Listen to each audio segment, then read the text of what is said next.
Hello friends, welcome back to my channel Gyan Sankalp. तो friends, आज का हमारा टॉपिक है मार्क्सवाद।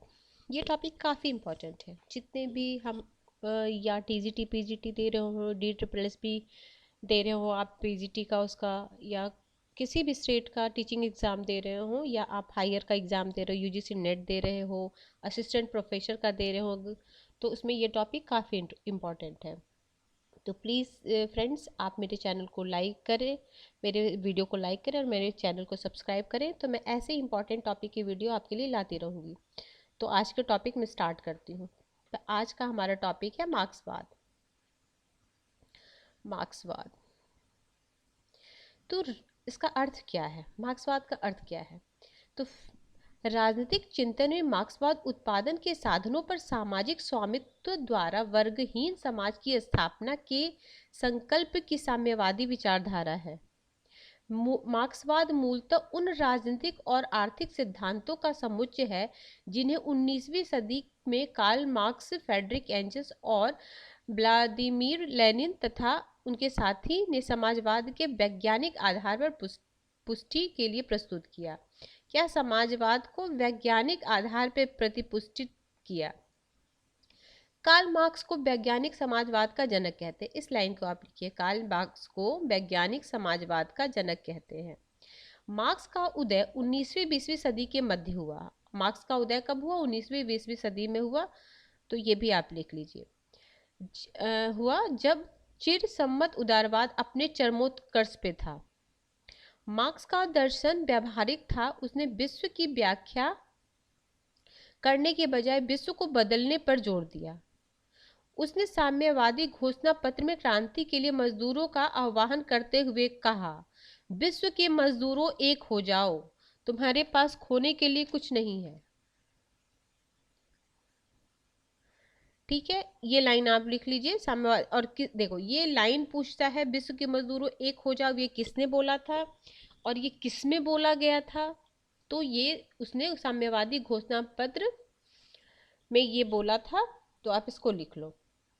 अगला लाइन लिखो, लास्की के अनुसार मार्क्स ने समाजवाद को अव्यवस्थित रूप में पाया और इसे एक निश्चित आंदोलन बनाया। ये भी काफी इंपॉर्टेंट है। ये लिख लो, ये भी लिख लो। लास्की ने क्या बोला?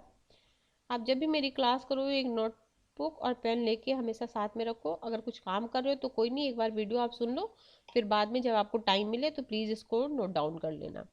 मैं मेन टॉपिक आपको बताती जाऊंगी, क्या आपको नोट डाउन करना है, क्या आपको बस सिर्फ सुनना है।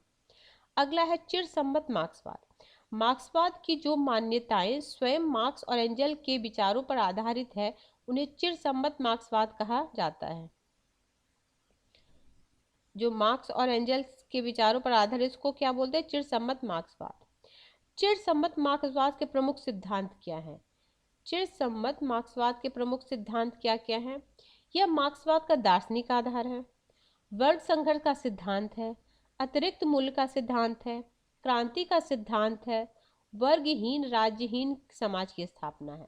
तो इस सिद्धांत को आप लीजिए, किस पे ये बेस है? मार्क्सवाद का जो विचारधारा किस पे बेस है? तो ये सब पॉइंट्स को लिख लीजिए। फिर मार्क्स के पश्चात मार्क्सवाद, जैसे ये तो मार्क्स के समय की ये सब बातें हैं, अतिरिक्त मूल्य का सिद्धांत, क्रांति का सिद्धांत, वर्ग इंसान। मार्क्सवाद भी धीरे धीरे परिवर्तित हुआ, जैसे जैसे विचारक आए तो उसमें जो जो विचारक वो अपने हिसाब से उसमें बदलाव करते रहे। तो जो पहला मार्क्सवाद सम्मत मार्क्सवाद है, उसमें ये सब सिद्धांत है, प्रमुख सिद्धांत क्या है? मार्क्सवाद का दर्शन का आधार क्या क्या था? वर्ग संघर्ष का सिद्धांत, अतिरिक्त मूल्य का सिद्धांत, क्रांति का सिद्धांत, वर्गहीन राज्यहीन समाज की स्थापना। फिर मार्क्स के पश्चात मार्क्सवाद। मार्क्स को मार्क्सवाद लेनिनवाद के रूप में भी जाना जाता है, क्योंकि लेनिन को यह श्रेय दिया जाता है कि उन्होंने मार्क्सवादी क्रांति का व्यावहारिक प्रयोग किया। वर्ष 1917 की अक्टूबर क्रांति लेनिन की क्रांतिकारी राजनीति एवं सूझबूझ का परिणाम है। जो अक्टूबर क्रांति हुई है 1917 में, तो इसको लिख लीजिए। वस्तुतः मार्क्सवाद का आधार पेरेक्स का सिद्धांत है। मार्क्स ने अपनी रचना थीसिस ऑन फ्यूरबाग, मार्क्स की ये रचना है, मार्क्स की रचना तो बहुत ही इंपॉर्टेंट है। उनके सारे बुक को आप उनके उनके ईस्वी सन के हिसाब से आप एक बार नोट डाउन में कराऊंगी, वो कर लेना। अभी पहले मैं ये चैप्टर कंप्लीट करा दूँ, फिर कराती हूँ मैं आपको। ये भी ये तक दार्शनिक को दुनिया की व्याख्या विभिन्न रूपों में की, जबकि आवश्यकता इसमें परिवर्तन की। सिर्फ मतलब बोले वो कि दार्शनिकों ने दुनिया की व्याख्या की है, बस व्याख्या नहीं करना है, उसको बदलना है। फिर रूस में क्रांति को रूस में क्रांति को लेकर मतभेद। अब जॉर्ज प्लेखनोव जो रूसी मार्क्सवाद के पिता माने जाते हैं, देखो जॉर्ज प्लेखनोव जो रूसी मार्क्सवाद के पिता माने जाते हैं, ने socialism and the political struggle में लिखा। अब ये सोशल एंड पॉलिटिकल स्ट्रगल किसकी है? प्लेखनोव की है। जो कौन है? मार्क्सवाद, जो रूसी मार्क्सवाद के पिता हैं। रूस में साम्यवादी क्रांति की परिस्थिति विद्यमान नहीं है, क्योंकि मार्क्स ने कहा है कि पूंजीवाद के विकास के बाद ही साम्यवादी क्रांति होगी। इसलिए रूस में पहले बुजुर्गवादी क्रांति की आवश्यकता है। यही विचार कॉटस्की ने के द्वारा भी दिया गया। उन्होंने मार्क्स के विचारों को पूर्ण रूप से स्वीकार किया, इसलिए उन्हें रूढ़िवादी मार्क्सवाद है। जो ये कॉटस्काई हैं, इन मार्क्स के पूरी विचारों को पूर्ण रूप से स्वीकार कर लिया, इसीलिए इन्हें रूढ़ी मार्क्सवादी विचारक कहते हैं। परंतु लेनिन ने उनके विचार को स्वीकार किया। लेनिन ने मार्क्स के विचार को पूरी तरह स्वीकार नहीं किया, उन्होंने कुछ उनके विचारों को अस्वीकार किया। और कॉटस्की ने उनके पूरे विचारों को स्वीकार से कॉटस्की को रूढ़िवादी मार्क्सवादी कहते हैं। लेनिन द्वारा मार्क्स के विचारों की व्याख्या। अब लेनिन ने मार्क्स की क्या क्या विचारों की उनकी व्याख्या की? लेनिन ने व्यावहारिक परिवर्तन कर दिखाया। लेनिन के अनुसार परिवर्तित स्थिति में मार्क्स के सिद्धांत की व्याख्या भी परिवर्तित हो जाती है। लेनिन के अनुसार पूंजीवाद का विनाश अपरिहार्य है, मतलब पूंजीवाद को का विनाश अपरिहार्य है और साम्यवादी समाज की स्थापना होगी। इसके लिए लेनिन ने दल के को अत्यंत महत्व दिया। तो ये दल व्यवस्था पे बहुत महत्व देते हैं, दल व्यवस्था। तो दल व्यवस्था का मार्क्सवादी विचारों को किसने महत्व दिया? ये भी क्वेश्चन आता है, तो लेनिन ने दिया। अपनी पुस्तक, ये पुस्तक बुक लिख लीजिए, what is to be done. Lenin की book what is to be done. उन्होंने क्रांति का सिद्धांत दिया, जिसमें मूल तत्व क्या क्या है? सर्वहारा वर्ग में वर्ग चेतना का विकास स्वतः नहीं होगा। सर्वहारा वर्ग में मजदूर चेतना का विकास ही स्वतः रूप से हो जा सकता है। सर्वहारा वर्ग में चेतना का विकास दल द्वारा होगा, जो सर्वहारा वर्ग को अग्रपंक्तित है। दलीय इसी दल द्वारा साम्यवादी क्रांति का मार्ग प्रशस्त होगा, इसी दल के द्वारा। फिर है उपरोक्त विचारों से यह प्रतीत होता है कि साम्यवादी क्रांति में भौतिक तत्व के बजाय चेतना का प्राथमिक महत्व हो जाता है। इसलिए सेवाइन ने लेनिन के विचारों को उलटने और मार्क्सवाद, मतलब सेवाइन क्या बोलते? सेवाइन ने लेनिन के विचारों को उल्टे मार्क्सवाद की संज्ञा दी। क्या बोले? अब ये लाइन लिखो, सेवाइन ने लेनिन के विचारों को उल्टे मार्क्सवाद की संज्ञा, यानी मतलब मार्क्सवाद के बिल्कुल अपोजिट इन्होंने कहा। लेनिन ने कॉटस्की एवं प्लेखनोव के रूढ़िवादी मार्क्सवाद विचार को स्वीकार किया। ठीक है। लेनिन के अनुसार परिवर्तित साम्राज्यवाद युग में दल द्वारा क्रांति होगी। क्रांति साम्राज्यवादी शोषण की कमजोर कड़ी वाले देश में होगी। लेनिन ने साम्राज्यवाद को पूंजीवाद की सर्वोच्च रूप माना है। क्या है? लेनिन ने साम्राज्यवाद को पूंजीवाद की सर्वोच्च रूप माना है, जिसे लेनिन के एकाधिकारवादी एवं वित्तीय पूंजीवाद कहा गया है। जिससे लेनिन के जो मैं अंडरलाइन करती हूँ वो इम्पोर्टेंट है। उसके अनुसार पूंजीवादी साम्राज्य व्यवस्था के कारण साम्यवादी क्रांति को दोहरी हानि उठानी पड़ती है। विकसित पूंजीवादी देशों में क्रांति नहीं हो सकती। क्या है? विकसित जो है पूंजीवादी देश में क्रांति नहीं हो सकती। फिर है First, use face recognition to unlock the device.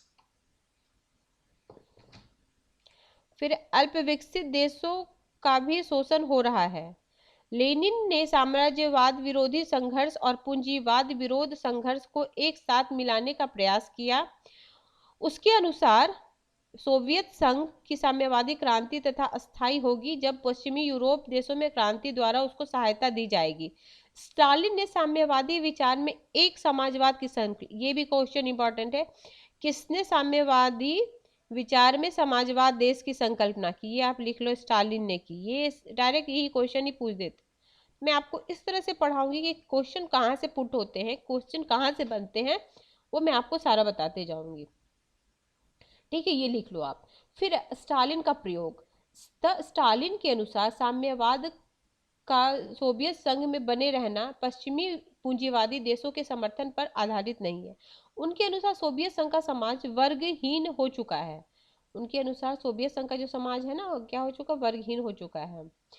परंतु बाह्य पूंजीवादी शक्तियों के कारण सोवियत संघ में राज्य अभी भी बना हुआ है। आलोचकों के अनुसार स्टालिन के युग में साम्यवादी व्यवस्था में शक्तियों का केंद्रीकरण पार्टी में हो रहा है और व्यक्ति की पूजा भी आरंभ हो गई है। सत्ता के अति केंद्रीकरण के परिणाम स्वरूप सर्वहारा वर्ग स्वयं हाशिए पर आ गया है तथा व्यवस्था से अलग थलग हो गया है। क्या बोला है यहाँ देखो, केंद्रीकरण के परिणाम स्वरूप सर्वहारा वर्ग स्वयं हाशिए पर आ गया है और यह व्यवस्था से अलग थलग हो गया है। लेनिन के आलोचक। अब लेनिन की कौन कौन आलोचना किए हैं उनका नाम देखो। जूलियस मार्तोव ने भी लेनिन के बोल्शेविक तरीके का समर्थन नहीं किया। ये आलोचक का नाम, ये बस आप आलोचक लिख के नाम लिख लो, ठीक है। वे मेंशेविक या अल्पमत में थे और उन्होंने प्लेखानोव के विचार का समर्थन किया, करते हुए कहा कि रूस में पहले बुजुर्गवा क्रांति होनी चाहिए। कॉट्स्की ने भी लेनिन की पद्धति का समर्थन नहीं किया। अब ये भी इनके आलोचक हैं। उन्होंने सर्वहारा के अधिनायकत्व के विचार पर भी आपत्ति व्यक्त की और लोकतांत्रिक तरीके का समर्थन किया। ट्रोट्स्की और रोजा लग्जमबर्ग ने भी लेनिन के क्रांति के विचार को स्वीकार नहीं किया। कौन कौन नहीं, ये देखो, ट्रोट्स्की, रोजा लग्जमबर्ग ने भी इसकी वो नहीं किया। आगे है पूंजीवादी राज्य पूंजीवाद। मार्क्सवाद विचारक बुखारिन ने अपनी बुक, इनकी बुक का नाम लिखो, मार्क्सवादी विचारक। अब इसमें पूछता ना, एक क्वेश्चन ये पूछता है इनमें से कौन मार्क्सवादी विचारक नहीं है, तो आप एक जगह मार्क्सवादी विचारक को भी आप जान लो कि जैसे मैं पढ़ा रही हूँ वैसे आप एक एक का नाम देखो। बुखारिन भी है तो उनकी बुक का क्या नाम है, imperialism and world economic, book का नाम लिखो, ठीक है। मैं राज्य पूंजीवादी विचार दिया। यह उल्लेखनीय है कि रोजा लग्जमबर्ग जैसे धुर मार्क्सवादियों ने यह चेतावनी दी थी कि जिस प्रकार सोवियत संघ में क्रांति का प्रयोग किया जा रहा है वह मार्क्स द्वारा प्रतिपादित मान्यताओं से बिल्कुल भिन्न है। उन्होंने तो यहाँ तक कहा कि विकृत क्रांति से अच्छा है कि क्रांति न हो। क्या बोलो ना, विकृत क्रांति से तो अच्छा है कि क्रांति ना हो। आलोचकों के अनुसार वर्ष 1990 में साम्यवाद का विघटन मार्क्स के विचारों का विघटन नहीं अपितु यह स्टालिनवाद के विचारों का विघटन है। आलोचक बोलते हैं कि स्टालिन के विचारों का विघटन, क्योंकि मार्क्स के विचार का व्यवहारिक प्रयोग कहीं पर भी नहीं हुआ। तो वो बोलते हैं उनके विचार का तो कहीं व्यवहारिक प्रयोग हुआ ही नहीं, तो उसका विघटन क्या होगा, है ना। इसलिए साम्यवाद के मार्क्स के मॉडल को 20वीं सदी में प्रयुक्त रूस, चीन और साम्यवादी मॉडल एक दूसरे से भिन्न है। जो 20वीं सदी में रूस, चीन और साम्यवादी मॉडल एक दूसरे से भिन्न है, क्योंकि मार्क्स ने राज्य के विलुप्त होने की संकल्पना प्रस्तुत की, परंतु व्यवहारिक रूप में साम्यवाद राज्य अधिक शक्तिशाली है। क्या बोलते हैं, मार्क्स बोलते हैं कि राज्य नहीं रहेगा, जबकि ये साम्यवादी में राज्य अधिक शक्तिशाली हुआ है और नौकरशाही प्रधान हो गया है। सोवियत परिषदों में शक्ति को मिलने के बजाय शक्तियों का केंद्रीकरण हो गया है। सोवियत परिषदों में शक्ति मिलने के बजाय शक्तियों का केंद्रीकरण हो गया है। व्यवहार में स्टालिन शास्त्रीय मार्क्सवाद के विचारों का उल्लंघन प्रतीत होता है, इसलिए मार्क्स के समर्थन अभी मार्क्स के विचारों का प्रासंगिकता को दृढ़ रूप से स्वीकार करते हैं। स्टालिन के बाद सोवियत संघ में खुर्शचेव ने शांतिपूर्ण, हाँ, अब किसने शांतिपूर्ण सहअस्तित्व का सिद्धांत दिया, ये लिखो, शांतिपूर्ण सहअस्तित्व, सीधे पूछ देगा शांतिपूर्ण सहअस्तित्व का सिद्धांत किसने दिया। फिर है जिसका अर्थ है क्या है, जिसका अर्थ है कि पूंजीवादी राज्य एवं साम्यवादी राज्य एक दूसरे के साथ शांतिपूर्ण और सामंजस्य तरीके से रह सकते हैं। माओ ने इस विचार की कड़ी आलोचना की और संघर्ष की अपरिहार्यता को बनाए रखा।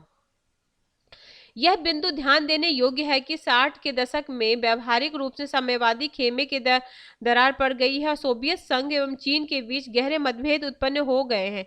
चीन ने स्वयं को मार्क्सवाद लेनिनवाद का सच्चा उत्तराधिकारी घोषित किया, अतः साम्यवादियों की विश्व क्रांति की संकल्पना संकटग्रस्त प्रतीत होने लगी। माओ ने भी स्वयं को मार्क्सवादी लेनिनवादी कहा, परंतु अन्य विचारकों ने उनके विचार को माओवाद कहा। माओ ने एक पिछड़े एशियाई समाज में साम्यवादी क्रांति का सिद्धांत दिया। उसके अनुसार लोगों की दृढ़ चेतना द्वारा अत्यंत पिछली स्थिति पर भी विजय पाई जा सकती है। माओ ने मार्क्स के विचारों में महत्वपूर्ण परिवर्तन करते हुए किसानों को सर्वहारा वर्ग की अग्र पंक्ति घोषित की। अब ये पूछता है, मार्क्सवाद में किसानों को सर्वहारा वर्ग की अग्रिम पंक्ति किसने की? तो ये माओ ने किया था। आगे है माओ के व्यावहारिक रणनीति का प्रयोग करते हुए किसानों एवं गांव में क्रांति का मुख्य केंद्र बनाया गया। उसने सोवियत संघ की साम्यवादी क्रांति में पैदा हुए नौकरशाहीकरण की प्रवृत्तियों की आलोचना की। उसके अनुसार साम्यवादी क्रांति का अर्थ केवल उत्पादन के साधनों पर ही स्वयं का नियंत्रण करना नहीं, बल्कि लोगों एवं वैचारिक परिवर्तन करना भी है। उसके अनुसार साम्यवादी क्रांति के बाद ही समाज में विरोध बने रहते हैं। इन विरोधों के समाधान के लिए सतत क्रांति का नारा दिया। अतः माओ के विचारों में वैचारिक शक्ति भौतिक शक्ति से ज्यादा महत्वपूर्ण सिद्ध हुई। 1979 में डेंग सियाओविंग ने माओ के मूल विचारों में महत्वपूर्ण परिवर्तन किया। मार्क्सवादी राज्य का विचार। अब मार्क्सवादी राज्य का क्या विचार देते हैं? तो मार्क्स के अनुसार उदारवादी राज्य की आलोचना। मार्क्स जो है उदारवादी राज्य की आलोचना करते हैं। फिर मार्क्सवादी चिंतन में राज्य का वैकल्पिक सिद्धांत, राज्य की सापेक्ष स्वायत्ता का सिद्धांत। देखो, तो मार्क्सवादियों के अनुसार आधार एवं अर्थव्यवस्था नामक संरचना राज्य सरकार के स्वयं पर निर्धारण करती है। इसलिए पूंजीपति वर्ग का उत्पादन के साधनों पर नियंत्रण होता है। इस तरह राज्य एवं सरकार पर उनका स्वाभाविक नियंत्रण हो जाता है। मार्क्स ने राज्य की आर्थिक व्याख्या की है। राज्य पूंजीपतियों के हाथों में शोषण का यंत्र है। क्या है राज्य? क्या है ये भी लाइन पूछता है। शोषण का यंत्र है मार्क्सवाद। ये बस ये मिलाने के लिए दे देगा अलग अलग, जैसे समाजवादी, राजनीति, उदारवादी क्या क्या राज्य के बारे में सोचते हैं। तो ये मार्क्सवादी विचार क्या बोलते हैं? ये राज्य जो है एक शोषण का यंत्र है। आगे है और परजीवी संस्था है। इसलिए उदारवादियों द्वारा प्रतिपादित राज्य के तटस्थ, निष्पक्ष और कल्याणकारी स्वरूप को मार्क्सवादियों ने अस्वीकार किया। मार्क्सवाद राज्य को न तो प्राकृतिक मानते हैं और न ही कल्याणकारी, बल्कि राज्य की उत्पत्ति इसलिए हुई है कि समाज में दो वर्ग विभाजित हो जाए और पूंजीपति वर्ग द्वारा निजी संपत्ति को बनाए रखने के लिए राज्य का निर्माण किया गया।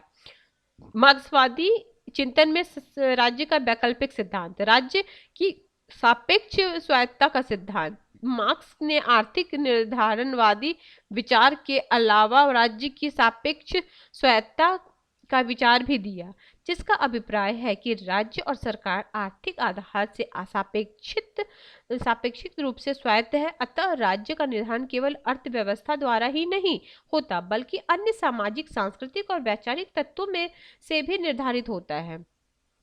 समकालीन मार्क्सवादी विचार को तो समकालीन विचार या नव मार्क्सवादी द्वारा राज्य की व्याख्या। अब ये समकालीन विचारक क्या बोलते हैं राज्य के बारे में? तो कल्याणकारी राज्य एवं बहुलवादी राज्य का सीधा खंडन किया और उनके अनुसार राज्य कल्याणकारी नहीं हो सकता, अभी भी यह शोषण का यंत्र है। परंतु मिलीबैंड की व्याख्या परंपरागत मार्क्सवादियों से अलग है।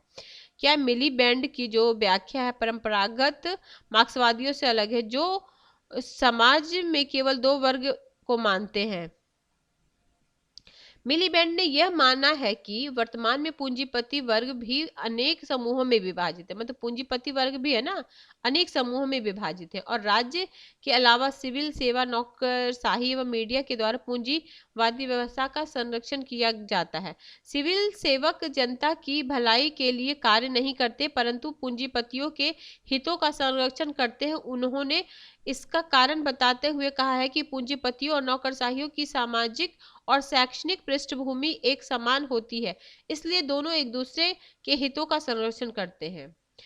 विश्लेषणात्मक मार्क्सवाद, संरचनात्मक मार्क्सवाद। अब देखो विश्लेषणात्मक मार्क्सवाद क्या है।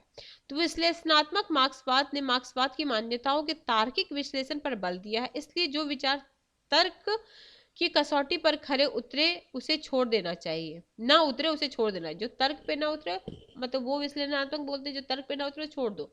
और संरचनात्मक मार्क्सवाद क्या है। तो फ्रांसीसी विचारक लुइस अल्थुसर ने कहा है कि समाज में 3 प्रकार की संरचना होती है। अब ये लिख लो, अल्थुसर ने कितने प्रकार की समाज की संरचना बोली है।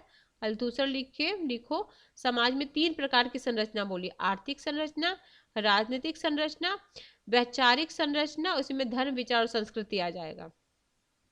मार्क्स ने राज्य का पुलिस और सैन्य व्यवस्था के रूप में वर्णन किया है, जिसका अभिप्राय है कि राज्य एक दमनकारी संस्था है, जबकि संरचनात्मक मार्क्सवादी ने राज्य की वैचारिक संरचनाओं पर अत्यधिक बल प्रदान किया। अतः राज्य के द्वारा ऐसे सांस्कृतिक मूल्य और विचार पैदा किए जाते हैं जिन्हें पूंजीवाद को अस्थायी बनाया जा सके। अब नव मार्क्सवाद ने विचार सोवियत क्रांति के बाद विकसित जॉर्ज लुकास एवं ग्राम्सी ने मार्क्सवादी विचारों ने मार्क्स के भौतिकवादी एवं निष्क्रिय व्याख्या को अस्वीकार किया। उसके अनुसार मार्क्स के विचारों का मूल आधार व्यक्तिनिष्ठ एवं चेतना में है। ये व्यक्ति की स्वतंत्रता एवं स्वायत्तता में विश्वास करते हैं। उन्होंने मानव को सृजनकर्ता माना। उनके अनुसार व्यक्ति की भौतिकवादी प्रकृतिवादी व्याख्या अपूर्ण एवं अपरिवर्तित है। मार्क्स ने कभी भी व्यक्ति को इस रूप में चित्रित नहीं किया, इसलिए ग्राम्सी एवं लुकास ने के अनुसार मार्क्स के सिद्धांत को प्राकृतिक विज्ञानों की भांति वस्तुनिष्ठ एवं सार्वभौमिक रूप से चित्रित करना त्रुटिपूर्ण है। इसको भी लिख लो, ठीक है। उनके अनुसार मानव चेतना द्वारा भौतिक तत्वों का विकास होता है। क्या नव मार्क्सवादी क्या बोलते हैं, मानव चेतना द्वारा भौतिक तत्वों का विकास होता है, इसलिए इतिहास का निर्धारण होता है। उन्होंने भौतिक तत्व को एकमात्र कारक मानने एवं भद्दा भौतिकवाद कहा। दोनों विचारकों ने मार्क्सवाद की व्याख्या मानववादी स्वतंत्रता प्रेमी विचारक के रूप में की है। यह ध्यान देने योग्य है कि आर्थिक कारकों को पूर्ण रूप में अस्वीकार नहीं करते, बल्कि आर्थिक कारकों के साथ चेतना तथा मानववैज्ञानिक पक्षों को भी महत्व देते हैं। उन्होंने पूंजीवाद के बने रहने का कारण भी बताया। उनके अनुसार पूंजीवाद ने मानव समुदाय पर अपना नियंत्रण स्थापित कर लिया तथा उनके विरोधी भी इनके समर्थक प्रतीत होते हैं। पूंजीवादी विश्व की आलोचना करते हुए इन लोगों ने कहा है कि समूचा विश्व मानव द्वारा निर्मित तथा मानव सृजनात्मक क्षमता पर परिणाम है। इसके बाद भी व्यक्ति उससे पराया है तथा व्यक्ति वस्तु की भांति बन गया है। वर्ष 1990 के दशक में पश्चिमी यूरोपीय देशों में परंपरागत मार्क्सवादी सिद्धांत को सीधी चुनौती दी गई। इटली, स्पेन एवं फ्रांस नामक यूरोपीय देशों में साम्यवादी दलों ने सर्वहारा वर्ग के अधिनायकत्व का संकल्पना को अस्वीकार कर लिया तथा लोकतंत्र को प्राथमिकता प्रदान की गई। इसे ही यूरो साम्यवाद की संज्ञा दी गई, जिसका समर्थन कौटस्की ने बहुत पहले ही किया था। ग्राम्सी ने इसे स्थितियों के युद्ध के रूप में चित्रित किया। ग्राम्सी इसको क्या बोलते हैं, स्थितियों की युद्ध के रूप में चित्रित किया। अतः जब मार्क्सवादी विचारक यह कहने लगे कि साम्यवाद की प्राप्ति का कोई एक सार्वभौमिक मॉडल नहीं हो सकता, बल्कि साम्यवाद की प्राप्ति का तरीका विभिन्न देशों की परिस्थितियों द्वारा निर्धारित होगा। इन विचारकों के अनुसार सर्वहारा वर्ग में केवल श्रमिक ही नहीं अपितु कृषक, बुद्धिजीवी, व्यवसायी, सिविल सेवक तथा छोटे उद्यमी भी पूंजीवाद का विरोध करेंगे। उन्होंने यह स्वीकार किया कि साम्यवादी आदर्श की प्राप्ति क्रांतिकारी तरीके के बजाय विकासवादी एवं क्रमिक रूप से संभव है। यूरो साम्यवाद के प्रमुख प्रवक्ता एनिरिको वर्निलिंगुअर, सेंटियागो कैरिलो, जिन्होंने स्टालिनवादी सोवियत मॉडल की आलोचना की। अब यूरो साम्यवादी जो हैं जिसके प्रमुख पड़ता है एनिरिको वर्निलिंगुअर और सेंटियागो कैरिलो हैं जिन्होंने स्टालिनवादी सोवियत मॉडल की कड़ी आलोचना की। द्वितीय विश्व के बाद नव वामपंथी विचारक ने लोगों के आलोचनात्मक सिद्धांत का निर्माण किया। फिर है इसके हर्बर्ट, देखो इसके गुरु कौन थे, हर्बर्ट मार्क्यूज और तथा अन्य सदस्यों में हैबर, मैक्स हॉरखाइमर और थियोडोर एडार्नो है जिन्होंने ल्यूकाच एवं ग्रामसी की परंपरा को आगे बढ़ाया। उन्होंने पूंजीवाद समाज की आलोचना करते हुए कहा कि इसमें मानव मानव पराया हो गया है, मानवीय स्वतंत्रता विलुप्त हो गई है और इस तकनीकी प्रगति के युग में मानव अपनी आध्यात्मिक आवश्यकता से विमुख हो गया है। पूंजीवाद ने मानव में कृत्रिम मांग उत्पन्न की है। फ्रैंकफर्ट स्कूल ने मार्क्सवाद की व्याख्या आर्थिक आधार पर नहीं की बल्कि फ्रायड ने मनोवैज्ञानिक आधार पर की है। देखो फ्रैंकफर्ट स्कूल के जो मार्क्सवादी वो आर्थिक पे ना करके मनोवैज्ञानिक आधार पे किए। मार्क्यूज के अनुसार आज के पूंजीवादी युग में श्रमिकों के पास पर्याप्त भौतिकवादी संसाधन उपलब्ध हैं। उन्होंने यहाँ तक कहा है कि उसकी आत्मा तो कार में बसती है। पूंजीवादी समाज में उपभोक्तावाद को बढ़ावा दिया गया तथा व्यक्ति जानवर बन गया है और अपनी दिमाग खो चुका है। व्यक्ति के जीवन के प्रत्येक पक्ष पर वैज्ञानिक एवं तकनीकी पक्ष हावी है। सभी वस्तुओं को मात्रात्मक रूप में वर्गीकृत किया जा रहा है। इसी मान्यता को मार्क्यूज ने एक आयामी व्यक्ति की संकल्पना कहा है। मार्क्यूज के अनुसार पूंजीवादी व्यवस्था ने निर्जातीय एवं प्रजातीय अल्पसंख्यक बेरोजगार और दलितों के आधार को नष्ट कर सकते हैं। ये वाली लाइन लिखो ये, ठीक है। अतः नवमार्क्सवादियों ने के अनुसार वर्तमान पूंजीवादी समाज की त्रुटि में आमूलवादी लोकतांत्रिक तरीके से दूर किया जा सकता है, जिसका अर्थ है कि लोकतंत्र का अर्थ आर्थिक, सामाजिक तथा राजनीतिक प्रत्येक क्षेत्र में होना चाहिए। नव मार्क्सवादियों ने कार्ल पॉपर की आलोचना का भी खंडन किया। नव मार्क्सवादी ने कार्ल पॉपर की आलोचना का भी खंडन किया है। कार्ल पॉपर ने मार्क्स को मुक्त समाज का शत्रु कहा है। कार्ल पॉपर ने क्या कहा, मुक्त समाज का शत्रु कहा है। कार्ल पॉपर ने मार्क्स के इतिहासवाद का दोष भी करार दिया है, जबकि नव मार्क्सवादी ने आर्थिक नियतिवाद के बजाय स्वतंत्रता और लोकतंत्र में विश्वास करते हैं। देखो अब जितना बचा नव मार्क्सवादी निकोस पोलांज। अब ये है आपको बस सब कुछ लिखना नहीं है, मैं जो बोल रही हूँ बस आप सुन लो। 2 से 3 बार इस वीडियो को अगर आप सुन लोगे तो आपका मार्क्सवाद पूरी अच्छे से कंप्लीट हो जाएगा। इतना लिखना नहीं है, लिखना तो जो मैं बता रही हूँ, जो मैं अंडरलाइन कर रही हूँ, बस उसी को आप लिखो। निकोस पोलांजा ने मिलीबेंड के यंत्रवादी विचार की आलोचना की है। अब निकोस पोलांज किसकी आलोचना की, मिलीबेंड की आलोचना की है। राज्य का संरचनात्मक सिद्धांत निर्मित किया है। यंत्रवादी राज्य को शोषण का यंत्र मानते हैं, परंतु शोषण के लिए शासकों तथा व्यक्तियों को उत्तरदायित्व मानते हैं, जबकि निकोस पोलांज व्यक्ति के बजाय संरचना पर मूल ध्यान देते हैं। अब लिकेस क्या किस पे मूल देते हैं, संरचना के बजाय देखो व्यक्ति के बजाय संरचना पर मूल ध्यान देते हैं। रॉल्फ मिलीबैंड ने यंत्रवादियों का मानना है कि जिन व्यक्ति के हाथों में उत्पादन के साधन है उन्हीं का राज्य सरकार पर नियंत्रण होगा, जबकि निकोस पोलांज ने संरचनावादियों का मानना है कि राज्य उन पूंजीवादी संरचनाओं को उत्पन्न करता है जो पूंजीवाद को और प्रभावित मानती है। उनके अनुसार पूंजीपति वर्ग का आसपास में संघर्ष भी विद्यमान होता है, इसलिए राज्य केवल अर्थव्यवस्था से ही निर्धारित नहीं होती, बल्कि अर्थव्यवस्था के अलावा राज्य के स्वरूप को अनेक संरचनाएं निर्धारित करती है। इसलिए निकोस पोलांज के अनुसार राज्य आर्थिक कार्यों से सापेक्षित रूप से स्वायत्त है। आर्थिक कार्यों से सापेक्षित रूप से स्वायत्त है।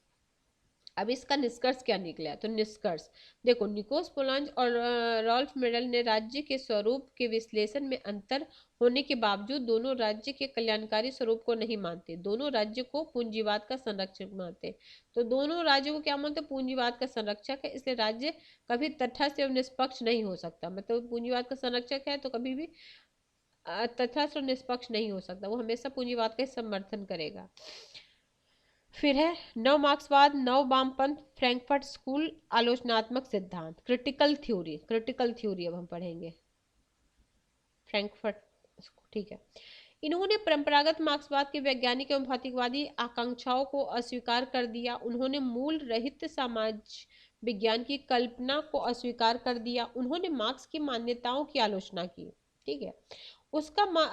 इसका विकास जर्मनी स्थित फ्रैंकफर्ट स्कूल में किया गया। इसलिए पहली पीढ़ी में दार्शनिक एवं समाज मनोवैज्ञानिक होरखाइमर, आर्थिक शास्त्री पोलांक, दार्शनिक एडोर्नो, समाज मनोवैज्ञानिक एरिक फॉर्म की बुक आता है, दार्शनिक मार्क्यूस, राजनीतिक वैज्ञानिक न्यूमैन और करचाइमर प्रमुख है। दूसरी पीढ़ी के विचारक, ये पहले पीढ़ी के हो गए, दूसरी पीढ़ी के विचारक कौन कौन से हैं? देखो, समाजशास्त्री Habermas, Wellmer, Offe, anthropologist Adler, Frankfurt school के प्रमुख मान्यता निम्नलिखित। अब ये तो हो गया, दो विचारक का नाम लिख लो। फिर इसकी क्या क्या मान्यता है? पहली मान्यता है फ्रैंकफर्ट स्कूल की मूल्य मान्यता निम्नलिखित है, जो कोवस्की का मत है। देखो, यह मार्क्स को पवित्र एवं त्रुटिहीन नहीं मानते, बल्कि वर्तमान संस्कृति एवं विश्लेषण एवं आलोचना का आरंभ बिंदु मानते हैं। इन पर गैर मार्क्सवादी विचारकों जैसे कांट, हीगल, नीत्शे एवं फ्रायड का प्रमुख प्रभाव है। इस पे किसका है? गैर मार्क्सवादी विचारक कांट,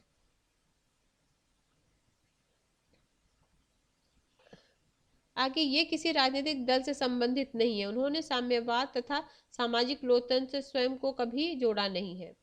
ल्यूकास एवं कोर्स की मार्क्स की व्याख्या से प्रभावित है। यह सिद्धांत स्वायत्तता का सिद्धांत का समर्थन है। मार्क्स के प्रोक्सिस के विचार का, ठीक है, ये तो इतना। इन्होंने स्वयं को सर्वहारा समवाद दल से नहीं जोड़ा। सर्वहारा क्रांति समता संदेह करते हुए शोषण, ठीक है, ये भी नहीं उतना। देखो, ये इन्होंने परंपरागत मार्क्सवाद को अस्वीकार कर दिया। यद्यपि क्रांतिकारी बुद्धिजीवी आंदोलनों का समर्थक थे, उन्होंने सुधारवाद एवं क्रमिक परिवर्तन का विरोध किया। वर्तमान में पूर्ण बदलाव चाहते थे। वर्तमान में इसके सबसे महत्वपूर्ण विचारक हैबरमास है। अब निष्कर्ष क्या निकला? निष्कर्ष है उत्तर आधुनिकतावादियों के विचारधाराओं की भव्य व्याख्या की मान्यता को अस्वीकार किया, क्योंकि मार्क्सवाद में इतिहास एवं समाज की वस्तुनिष्ठ व्याख्या करने का दावा किया गया। उन्होंने अपने सिद्धांतों को एकमात्र सत्य माना, जबकि उत्तर आधुनिकतावादी बहुलवादी विचारकों के समर्थक हैं एवं विविधता को बनाए रखने के पक्षधर हैं। अतः समाज की नियतिवाद एवं एकीकृत व्याख्या अस्वीकार करते हैं। यूरो साम्यवाद। अब यूरो साम्यवाद क्या है? इनके द्वारा परंपरावादी रूढ़िवादी मार्क्सवाद का खंडन किया गया, जिसका प्रयोग बोल्शेविक के बाद में हुआ। उसके अनुसार मार्क्सवाद विचारक सार्वभौमिक नहीं है। टोग्लेटी ने प्रगतिशील लोकतंत्र का विचार दिया, अतः बहुदलीय व्यवस्था एवं बहुलवादी समाज को स्वीकार किया। उन्होंने समाजवादी लक्ष्यों को क्रमिक एवं लोकतांत्रिक रूप में प्राप्त करने का प्रयास किया। उन्होंने सर्वहारा वर्ग के अधिनायकत्व एवं एक दलीय शासन का विरोध किया। टोग्लेटी ने यूरो साम्यवाद और राज्य में ग्राम्सी के विचारों को पुनर्जीवित किया। तो फ्रेंड्स, आज हमारा ये टॉपिक कंप्लीट होता है। नेक्स्ट टॉपिक में से रिलेटेड एमसीक्यू करेंगे। अगर आपको अच्छा लगे तो प्लीज़ मेरे चैनल को सब्सक्राइब करें, मेरे वीडियो को लाइक करें, अपने फ्रेंड में शेयर करें। Till then, bye bye.